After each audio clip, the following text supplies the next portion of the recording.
आज जग ज्या टप्प्यावर उभा आहे तो काळ अत्यंत संवेदनशील आहे. अनेक देशांमध्ये तणाव वाढत आहे, युद्धाचं वातावरण तयार होत आहे आणि माणसामध्ये अस्थिरता, भीती वाढताना दिसत आहे.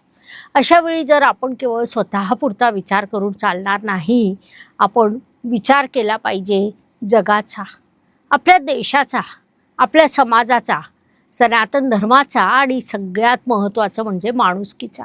आज आवश्यक आहे तो व्यापक दृष्टिकोन आणि सकारात्मक ऊर्जा.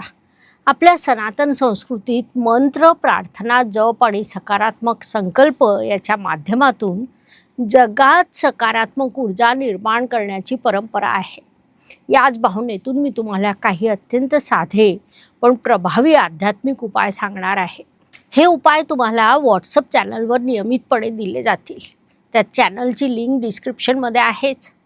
जर हे उपाय आपण श्रद्धेने आणि नियमितपणे केले तर त्याचा लाभ केवळ वैयक्तिक जीवनाला नाही तर संपूर्ण मानवजातीच्या सकारात्मक ऊर्जेला होऊ शकतो. म्हणून कृपया व्हॉट्सअप चॅनल जॉईन करा.